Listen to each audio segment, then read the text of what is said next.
नमस्कार, मी जोगदंड संजय. आपण पाहत आहात न्यूज लोकमन. पार्वती जगताप या शेतकरी आजीने माझ्यावर केलेले आरोप बिनबुडाचे असून विधानसभेच्या निवडणुकांपुढे काकाजींची व माझी बदनामी व्हावी या हेतूने षडयंत्र रचून जातीय तेढ निर्माण व्हावा यासाठी मदनलाल भैयालाल परदेशी यांनी वरपगावच्या पार्वती लिंबाजी जगताप यांना हाताशी धरून जाणीवपूर्वक बदनामीच्या उद्देशाने सुप्रसिद्ध चॅनेल न्यूज लोकमनवर पार्वती जगताप यांना बोलावयास लावले आहे, असा खुलासा माजी राज्यमंत्री बालासाहेब दौडतले यांनी न्यूज लोकमनवर केला आहे. नमस्कार, मी बालासाहेब प्रभाकर दोडतल्ले. काल लोकमन या चॅनलवरती माझ्या शेताच्या शेजारी असलेल्या पार्वती लिंबाजी जगताप या आजींचा एक व्हिडिओ बाहेर प्रसिद्धीला आला आणि त्याच्यामधून माझी जवळपास माझी आणि काकाजींची बदनामी करण्याचा हेतू माझेच पूर्वीचे सहकारी मदनलाल भैयालाल परदेशी यांनी हे करण्याचा प्रयत्न केलेला आहे. मित्रांनो, याची सत्यता अशी आहे की मी गेल्या 2009च्या आसपास मी ती जमीन घेतलेली होती. त्या आजींनी त्या व्हिडिओमध्ये उल्लेख केला की ती जमीन त्यांच्या ताब्यात होती. इतक्या वर्षानंतर सुद्धा जवळपास मी 2 वेळा त्या शेताची मोजणी केली.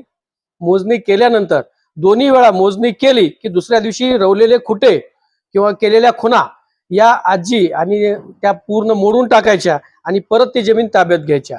मी तिसऱ्या वेळेस आता अत्याधुनिक विहीर जी आल्यामुळे मी फीस भरली. मोजणीची प्रक्रिया गेल्या 2-3 महिन्यापासून सुरू होती आणि परत त्यांनी त्या खुणा मोडू नयेत म्हणून मी SP कार्यालयातून सुशुल्क पैसे भरून मी पोलीस प्रोटेक्शन घेतलं. पोलीस प्रोटेक्शन मागणी केल्यानंतर पोलीस पंचनाम्यासाठी त्या आजींच्या घरी गेले.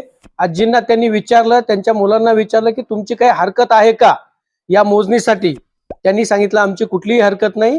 पोलिसांनी त्यांना विनंती केली की जर तुमची हरकत असेल तर तुम्ही स्टे घ्या. तरी त्यांनी कुठलाही स्टे घेतला नाही. त्यांची कुठलीही हरकत नव्हती, कारण माझी जवळपास मोजणी केल्यानंतर पोलिसांच्या समोर सगळ्या अधिकाऱ्यांच्या समोर 2 एकर 4 गुंठे जमीन माझी त्या आजीकडे निघाली आणि ती जमीन ते नेहमीप्रमाणे त्यांनी पोलीस आणि भूमी अभिलेखचे अधिकारी खुणा करून पुढे गेल्यानंतर मी नेहमीप्रमाणे त्या खुणा मोडतील म्हणून मी JCBनं तिथं बांध टाकून घेतला. कारण त्या खुणा दरवेळेस त्या मोडायच्या. अधिकारी आणि भूमी अभिलेखचे अधिकारी खुणा करून पुढे गेले. पोलीस पुढे गेल्यानंतर मी त्या खुणा पक्क्या करून घेण्यासाठी तिथं JCB आणली होती. पूर्ण मोजणी झाल्यानंतर त्या आजी, त्यांची मुलं, आम्ही सगळे एकत्र बसलो, चर्चा केली. त्या आजीचं म्हणणं असं होतं की माझी 22 गुंठे तुमच्याकडे येते, मग त्यांची माझ्याकडे जर 22 गुंठे येत आहे असं जर त्यांचं म्हणणं होतं तर माझी 2 एकर 4 गुंठे जमीन त्यांच्याकडे निघाली. मग त्यांची 22 गुंठे. मग मी त्यांना विनंती केली तुम्ही मोजणी करा. तुम्ही मोजणी करून तुमची 22 गुंठे निघली तर मी तुम्हाला परत करतो. त्यांनी परत मला थोडंसं बोलल्या की आम्ही कुठली भरणार. मी त्यांना विनंती केली की आपण घरातली माणसं आहेत, शेजारी आहेत, तुमची जर पैशाची अडचण असेल तर मी तुम्हाला मोजणीचे पैसे देतो.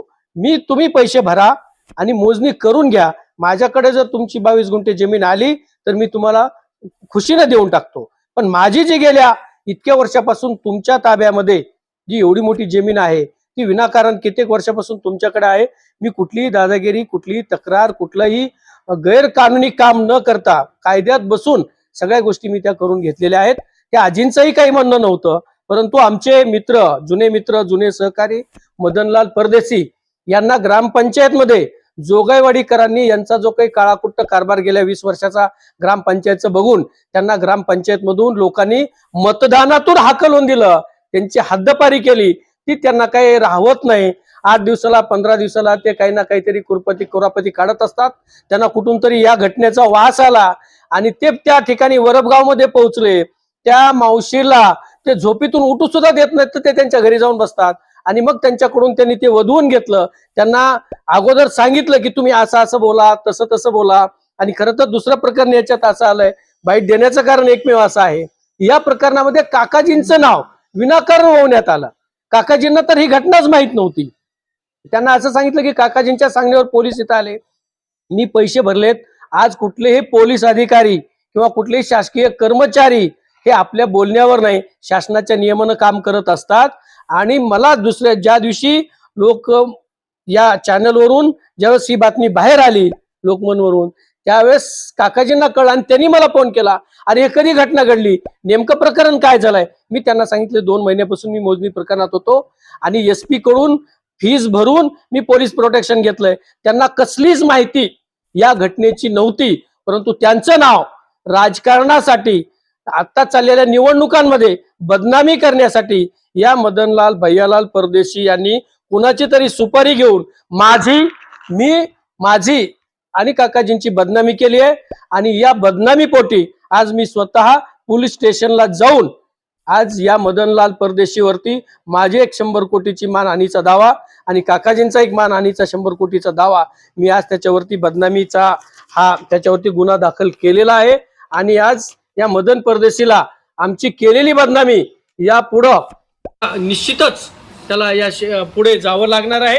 विनाकारण कोणाचं नाव घ्यायचं, कुठेही बदनाम करायचं, ग्रामपंचायतला यायचं, ग्रामपंचायतचा त्यांचा जो काय आता सध्या त्यांचा कारभार सुरू विषय मी याच्यात तो घ्या. परंतु माझी विनंती आहे की या माध्यमातून हा जो व्हिडिओ व्हायरल झाला आणि माझी आणि काकाजी करण्याचा या मदन परदेशीने प्रयत्न केला, हा चुकीचा आहे. कदाचित मदन असती आणि मला किंवा आजीच्या मुलांना विचारलं असतं, बाकीच्यांना विचारलं असतं, गावात विचारलं असतं, बाबा हा खरंच अन्याय आहे. खरं हा 10 वर्षांना 15 वर्षांना अन्याय होता. माझी 2 एकर 4 गुंठे जमीन त्यांच्या ताब्यात निघाली, म्हणजे मी जमीन त्यांच्याकडे निघाली, त्यांची माझ्याकडे निघालेली नाही. आणि जरी निघाली त्यांची माझ्याकडे तर मी सुखानं द्यायला तयार आहे, फक्त त्यांनी मोजणी करून घ्यावं. इतकं मोकळं आणि स्वच्छ वातावरण असताना, आमच्यात कुठलाही गैरसंबंध नसताना त्यांचे आणि माझे घरगुती संबंध आहेत. आमची शेती त्यांची मुलं ते स्वतः आजी येऊन बसतात, करतात, भावासारखे आम्ही नांदतो. पण आमच्यामध्ये जातीय तेढ निर्माण करण्याचा, विनाकारण मनामध्ये कुलुषितपणा आणण्याचा प्रयत्न हा मदन परदेशी करतोय. मदन परदेशीला एकमेकांमध्ये भांडणं लावणे, जातीचा तेढ निर्माण करणे हे खूप महागात पडणारे. परदेशी साहेब, आपण हे करू नये, आपण चांगली माणसं आहेत.